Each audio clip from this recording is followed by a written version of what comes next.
Well, good morning, everybody. As you can see behind me, I have ditches dug everywhere. So this is part 2 of trying to finish up all the plumbing and wiring for the storm shelter, for the garden, and for the new pole barn back there. So today, I'm just gonna work a little bit. I think we're gonna take the rest of the day off, go get on the boat. We worked hard, we deserve a little day off, but I'm worried about leaving these ditches exposed. We've been getting a lot of rain, so if it rains today and caves my ditches in before I get my plumbing in, it's gonna be hard to go dig that out, especially being that I've already got wired laid deep in that ditch. I don't wanna go back and start digging in there should it start caving in. So I'm just gonna lay a little bit of PVC this morning and then kind of finish the video here, and then we'll pick back up on another day of me kind of getting everything finalized and done. So that's kind of how this video is gonna roll out here. So let's go ahead and get started.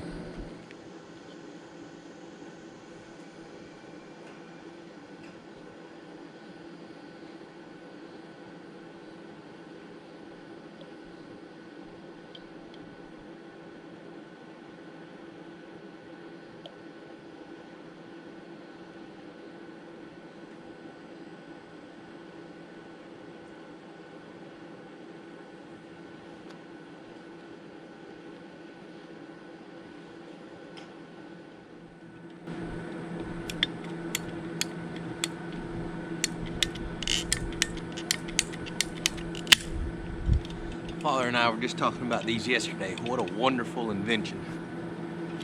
I remember as a kid us just doing everything with a hacksaw. It took forever.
All right, made better progress than I thought.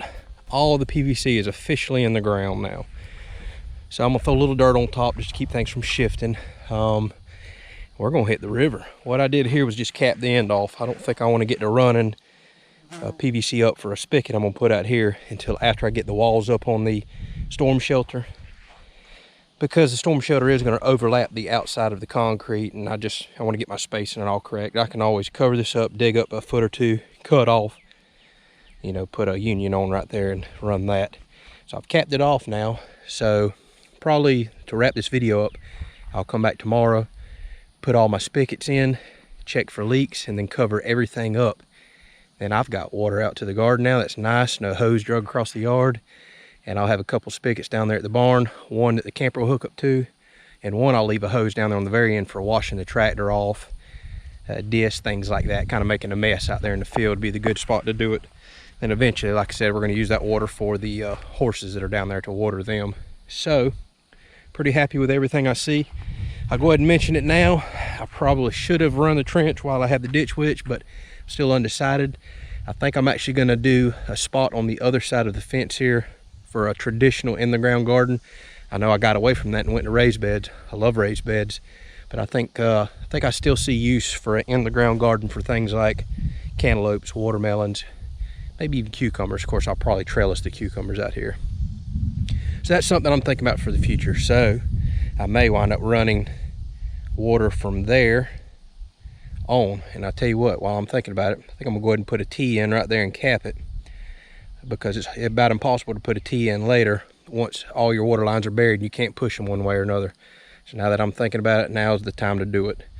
And in the future, I can ditch witch back over there and maybe even put sprinklers or something in. That's just a thought for the future. I might do it, I might not.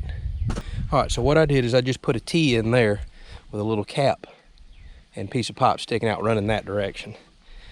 So I can come back later, cut the cap off, still have just enough pipe to slide a union on and take off with line that way if I want to. Like I said, once I bury this trench, you can't push the pipe this way or this way once you cut into it and try to insert a T. Just doesn't work out. So you always try to think ahead for something like that. Now, one thing that I like to do whenever I dig trenches like this is I'll get my phone out and I'll go ahead and start taking pictures of trenches. So I'll get back and shoot down the fence for a good visual right here at this T. I'll take a picture of it and then I'll come up, take a picture to where it's at in relation to the fence. And these pictures I'll always leave on my phone. I'll also save them to a file in my computer.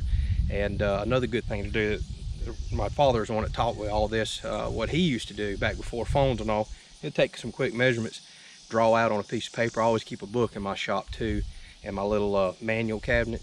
And I'll just put, hey, T, 1 foot this direction off this corner post, 3 foot this direction. So it just gives you a good reference to come back so you don't waste a lot of time down the road.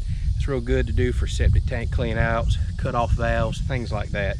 But snapping a few pictures, saving them in a couple different locations in case your phone, goes bad on you or the computer, it'll save you in the future. I have already wound up using that in the past.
Well, while we're already out here in the garden, we might as well get some vegetables. You can see how wilted my okra is. It got extremely hot today. But the good thing about it being wilted is I can actually look in there and see easy.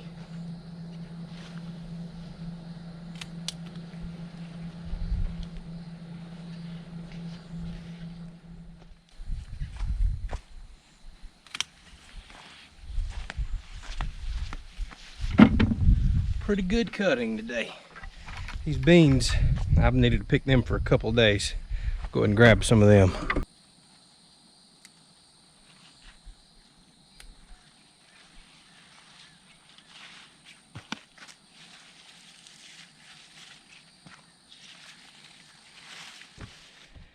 Well, I just scored a nice meal full of beans, so real happy with how much those little plants are producing. Plus the ones that are over there in the corn, they're producing too. Got a couple handfuls there. So an update on the garden, here's the bad. And I showed y'all a while back, my cantaloupes took it really hard. Whenever we got that foot of rain, it just, I guess it soured the bed, flooded the beds out. They just started dying 2 days after all that rain. Like the whole garden kind of started just going bad. The squash is pretty well done. I see a few in there still making it. So I'll give those away. Got a friend that's been taking them. Picking a couple zucchinis, but they're done. All of these kind of, they were turning before the rain, but once the rain hit, they really went bad. This cantaloupe bed took it hard. It was gorgeous the day before the rain. And then after it, I mean, they just don't look like it's gonna make it. And what's sad is, I mean, look at the sheer number of cantaloupes in here. I don't know if any of them are gonna make it now. There's probably 20 cantaloupes in this little bed. So, oh, I hate it. It's so weird. Everything that was in the bed that got flooded, dead. Everything outside the bed still looks good. So I don't quite understand that. Unless it's just, you know, the bed stayed flooded with several inches of water for 2 days. I don't know. I don't know if they're going to make it or not. Time will tell. I don't know if I should pick some of these and toss them just so what little bit of green vines are left can focus on growing a few cantaloupes. If y'all have any input on that, let me know, but it's a shame because they were everywhere. So I've got to come out here and do some weeding. You can see I got some grass coming back now. I got to come out here with a propane weeder and hit all this up, pick some out by hand, but I've just been really busy here lately. I'll get to this when I get to it. Little grapevine, for as small as it is, it's got quite a few little grapes on it. Corn right here. Last windstorm broke it pretty bad. It's all just kind of laid up in there, but it's bent, it's broken. It's trying to live and it's trying to grow funky toward the sun. So we'll see if we get some ears off of that. The potatoes are officially dying off. If you watch the other video with all the rain, a lot of them got uncovered. I threw some dirt back on top. We'll see. I still think I'm gonna wind up with more potatoes than I know what to do with. So I'll let these continue to die off, and once they completely yellow up and die off, which we're not too far away from, I'll come out here and dig. Man, I've already done seen by eye that I have decent potatoes there, but I always like to let them go a little longer. Peppers, hey, more than I know what to do with. I gave my father yesterday a huge sack full. Let's see how these jalapenos are doing. I mean, look in there, loaded. So we'll do some stuffed jalapenos here before long. Got another run of bell peppers coming on. See them loading up in there. Banana peppers doing really well. I gave quite a bit of those away too.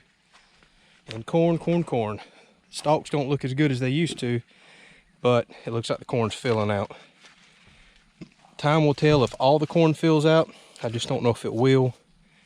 But a lot of these ears definitely will. It's not uncommon to get several ears of corn on a stalk, and maybe one fills out, maybe two, but we'll see. We'll keep them watered, see what happens. But yeah, corn is looking excellent. We're not far away there from picking some. Probably in the next week or so, I'll pull an ear or two off. This ear looks huge and maybe filled out, but probably about a week. I'll start checking to see if they're filled out. Okra is doing excellent, starting to put on really well, other than it's wilted from very hot sun today. So I'm about to water everything. So I got a decent little cutting of okra and quite a bit of beans. I'm very pleased with the amount of beans that I got. So that's where we're at. A lot of cleanup to do, a lot of mowing to do, finishing up some electrical, screwing the PVC to the post. So a few little minor things that I'm not even going to worry with recording.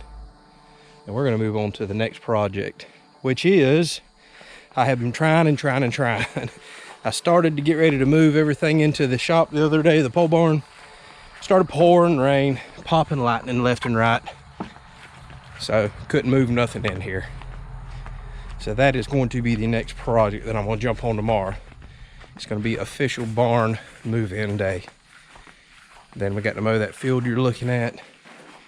And just keep checking things off the list. I've got a bunch of projects for the next several weeks and months. So I have a lot of recording going on. With that said, thank y'all so much for watching.